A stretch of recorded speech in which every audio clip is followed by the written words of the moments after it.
Oh. Ito sabi ng ano, bago tayo pumunta dun sa mismong ano, yung judgment ng ICC. Ito sabi rito, no?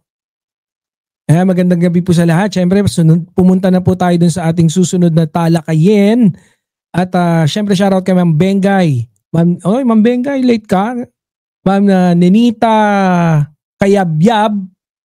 Hoy, ba't ano mo si Ryan? Hindi pa nagpapakita. Boss Romeo. Boss Shamis. Ma'am Catherine. And sino pa? Ma'am Yayaning. Oy, Ma'am Yayaning. Oy, andyan ulit. Okinayo!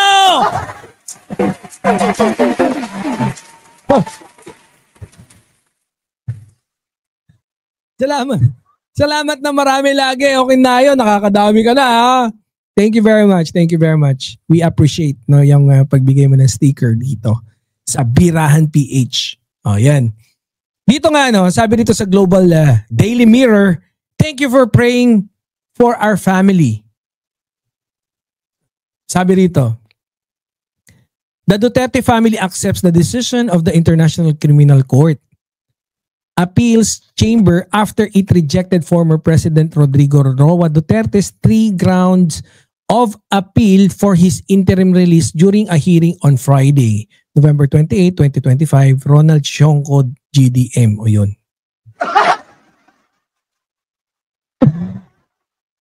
The family accepts the ICC appeal. Sabi ng Duterte family, pucha, paano kasi yan? Sino yan?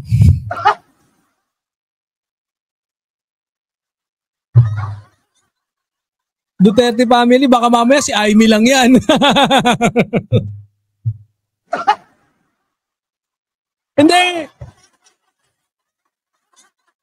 Hindi ba marami kasi yung Duterte family? Pero wala talaga siyang totoong family. Pero maraming family. Ang gulo, no? Ang gulo eh. Kaya hindi mo talaga pwedeng ihambing sa Hindi mo talaga pwedeng ihambing sa ating mahal na Pangulo. Di ba, Boss Joel? Paano mo ihahambing? Kung family lang.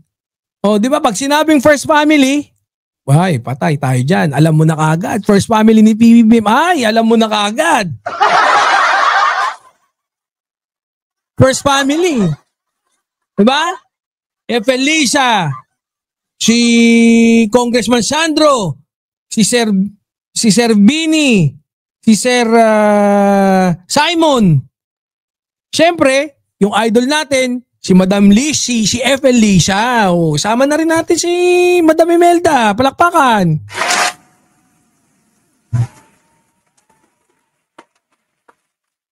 Dito sabi, laki natin. Ano sabi? Duterte family.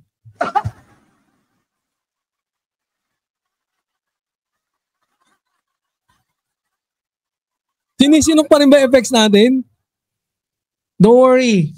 Ano na lang, it's a matter of a week. Mapapalitan na natin yung computer natin. Ito, Duterte family daw eh. Paano gagawin natin? Sino yan?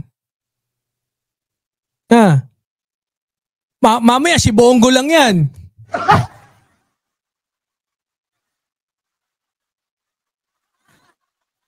Biruin mo, pati tuloy dasal nababanatan eh.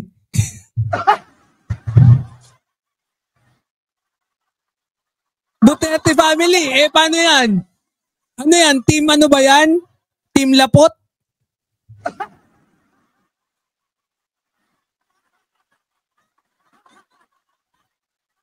Team Dugyot? Okay. Kasi 'di ba tatlo sila si Zimmerman, Laputera, tsaka sila Kitty. Sino diyan? Meron pang si baka yung crush lang si Badoy, 'di ba? Crush lang ni Badoy, crush. Hindi natin alam kung sino eh. 'Di ba? Sino yan? Linawin nyo, sino yan Duterte family na yan?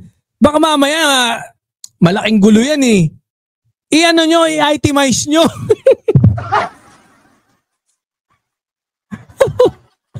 Ano? Ulit nga, inventaryo nga muna tayo ng mga pamilya.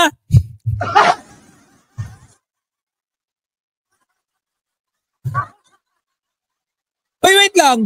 Si Kitty parang may anak kapatid na bunso, no? Di ba si Kitty? Aside from Kitty, mayroon pang sumunod o wala na? Di ko alam ha. Matulis pa rin pala si Digong, no? Tapos may jowa pa. Di ba ang daming jowa ni Digong eh. Kaya wala oh. Yung konsepto tuloy ng family nabababoy eh. Dapat di na Duterte family dyan, nag-isa-isa na kayo. Di ba? Kanya-kanya na kayong pakita ng gilas. Kunyari, nagkakaisa pa. Hoy! Si Boss Jack PNW 1081. Hindi live to. Akala naman ni Boss Jack live to. Ma'am Susan Lars. Wala. Sa tingin ko, yung Duterte family, baka si ano lang to, Bongo.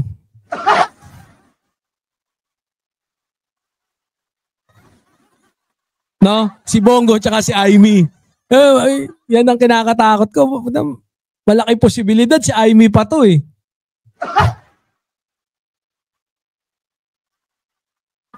Parang LQB. Alam mo, naku-curious tuloy ako kung sino-sino yung ano eh. Punta na tayo dun sa susunod nating talakayin na. Huwag na tayo masyado magtagal dyan. Wala mang kwenta yan. Nanghihingi pa sana mag-pray daw. Naku! Nagpapasalamat dahil Naku, tumigil nga kay Duterte. Duterte family. Ang problema, no? Kawawa. Pero kawawa din eh. Wala. Matanda na si Digong eh. Doon na. Dapat. Tama ka. Immediate isa dun eh. Immediately isa ron. Ayan.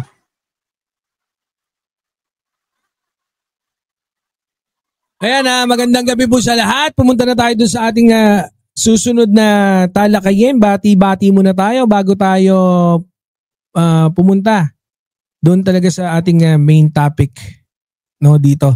Ano sabi? Ay, dog and cat lover si Manang LQV yan. No, shout out. Ma'am Liberty Arcega, shoot lang din. Ma'am Liberty Arcega pa rin. Si Ma'am Susan Lars Santos, ayan. Si Okinayo, makamandag yung rambutan ni Digong.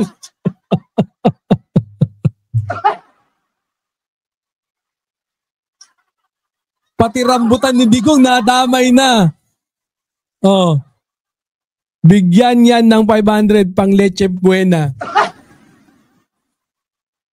Patawag ka na reunion para. O nga no, head count. Ang galaw.